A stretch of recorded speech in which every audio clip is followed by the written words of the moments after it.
student, welcome in online classes. Today we are going to continue our first chapter,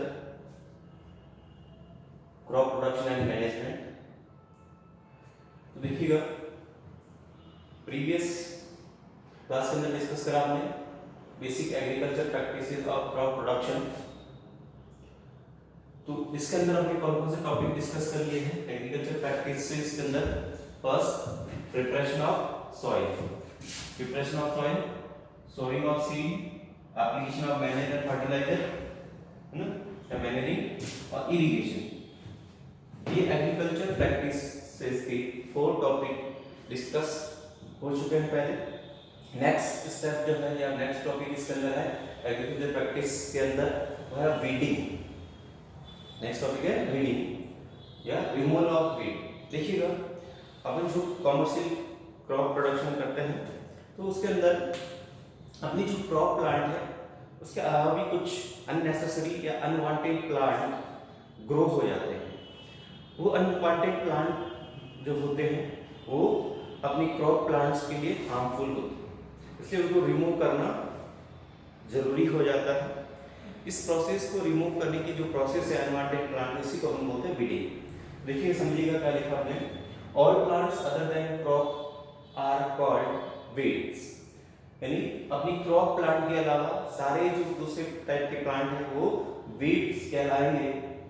और weeds are unwanted uncultivated plant और pest. देखिएगा weeds का अपन ऐसे भी डिफाइन कर सकते हैं कि एक तो अनवांटेड अनकल्टिवेटेड, जिनकी जरूरत नहीं है, अनकल्टिवेटेड का मतलब जिसको अपने बोया नहीं है प्लांट, और या फिर paste which grow around the cultivated plant, जो अपने कल्टीवेट कर रहे हैं प्लांट उसके साथ में ये अनवांटेड अनकल्टिवेटेड प्लांट या फिर पेस्ट भी हो सकते हैं, जैसे कोई ऑर्गेनिज्म हो सकते हैं, ये ग्रो करते हैं अपने आप ऑन देयर ओन, तो उसको अपन बोलते हैं वीड्स।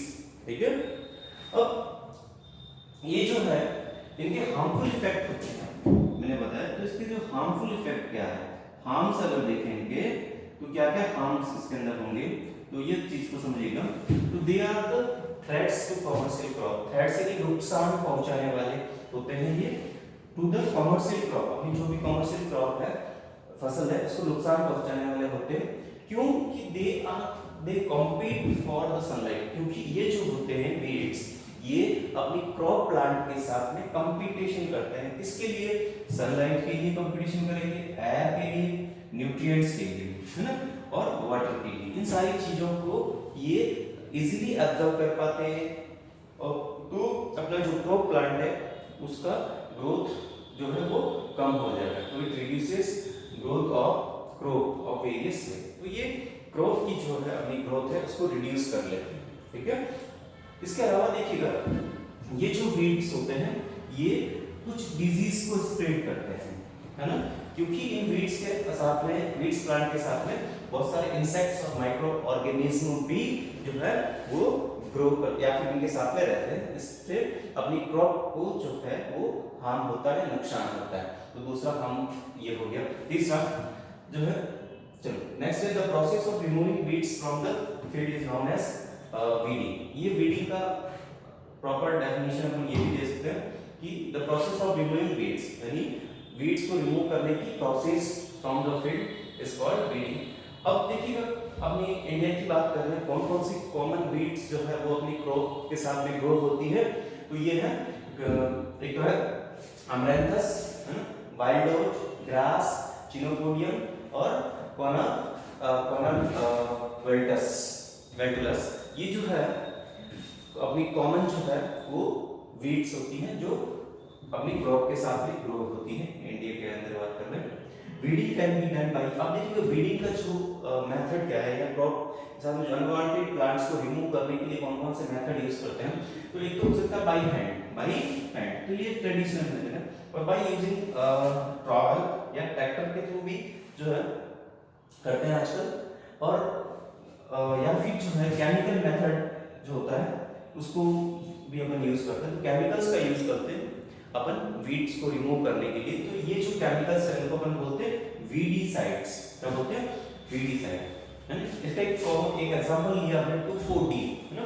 तो 2,4-डाइक्लोरोफिनॉक्सी एसिटिक एसिड, तो ये जो है एक केमिकल है जो वीड्स को डिस्ट्रॉय करता है। लेकिन ये जो वीडीसाइड्स होते हैं ये हार्मफुल होते हैं अदर ऑर्गेनिज्म के लिए या फिर एनवायरनमेंट के लिए भी ये पॉल्यूशन कोज करते हैं। इसलिए इसकी जगह पे अपन नेचुरल प्लांट से बना हुआ भी यूज कर सकते हैं वीड्स को मारने के लिए। तो उनको अपन हर्बिसाइड बोल सकते हैं, ठीक है, जो हर्ब से यानी प्लांट से बना होता है, तो कम हार्मफुल होता है। अब नेक्स्ट बात करते हैं अपन, अगला जो एग्रीकल्चर प्रैक्टिसेस का नेक्स्ट स्टेप है वो है हार्वेस्टिंग, यानी जो मैच्योर्ड क्रॉप होती है उसको फिर अपने को क्या करना पड़ता है, कट करना पड़ता है, उसको जो है उसके बंडल्स बांध के जो है उसको रखना पड़ता है। तो ये जो प्रोसेस होती है इसको हम बोलते हैं हार्वेस्टिंग, ठीक है।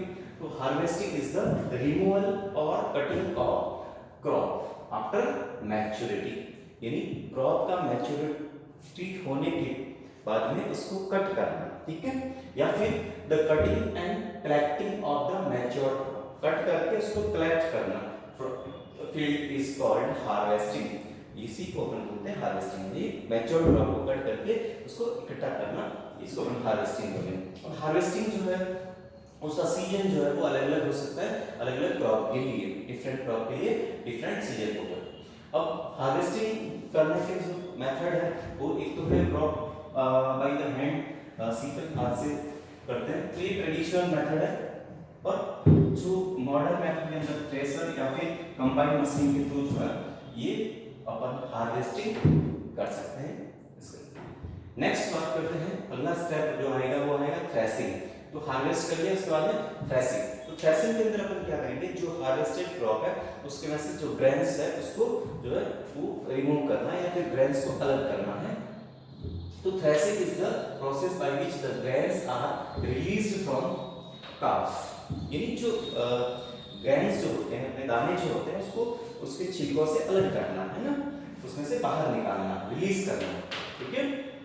और this is done either by the hand. अब इसको हम अलग कैसे कर सकते हैं, हाथ से या फिर बाय एनिमल्स जैसे बुलॉक है, कैमल है, इनकी हेल्प से। तो ये जो क्रॉप प्लांट है उसको बिछा दिया जाता है, फैला दिया जाता है इसके ऊपर, तो ये एनिमल्स जैसे ही मूव करते हैं तो उसमें से ये ग्रेन्स जो है वो रिलीज हो जाते हैं, clear. Harvesting and threshing can be done with the help of the combine machine. अब देखिएगा कंबाइन मशीन आता है उसके अंदर हार्वेस्टिंग भी हो जाता है और साथ में थ्रेसिंग भी हो जाता है और विनोविंग भी हो जाता है। तो ये पूरा प्रोसेस एक ही मशीन के द्वारा हो सकता है।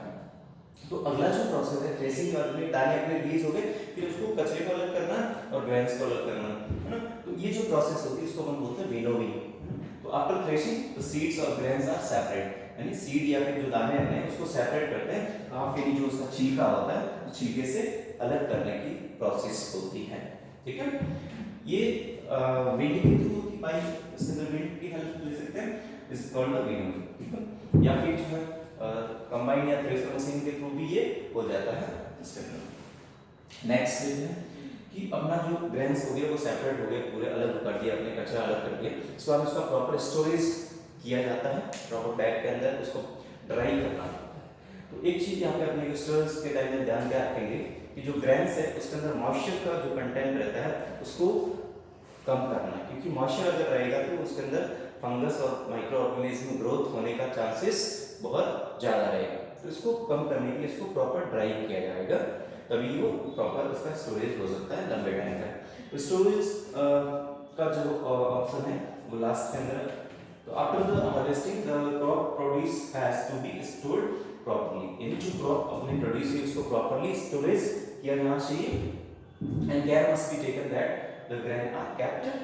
अब इनकी प्रॉपर केयर की जानी चाहिए ताकि अपनी जो ग्रेन्स है, जो अनाज है, उसको मॉइस्चर से बचा सके, अवे फ्रॉम द मॉइस्चर, और सेव फ्रॉम द रेन, उसको बारिश से बचा सके, और protect from the paste and bird, उनको कीड़ों से या फिर पक्षियों से उनसे बचा के रखना है। और in the air tight godown in proper bags for the purpose of the transport, और उनको स्टोरेज करना, अगर ट्रांसपोर्टेशन करना तो उनको प्रॉपर एयर टाइट बैग के अंदर बांध के उसको रखना पड़ेगा। तो ये प्रॉपर स्टोरेज का जो है तरीका होता है। तो स्टोरेज क्यों करते हैं, इन सभी चीज़ों से बचाने के लिए हमें प्रॉपर इसका स्टोरेज किया जाना जरूरी होता है क्रॉप के। तो यहाँ तक हमने अब समझा है इसके अंदर एग्रीकल्चर प्रैक्टिसेस के अंदर कौन कौन से स्टेप्स है उनका डिटेल के अंदर हमने यहाँ पे डिस्कस करा पूरा फर्स्ट चैप्टर के अंदर।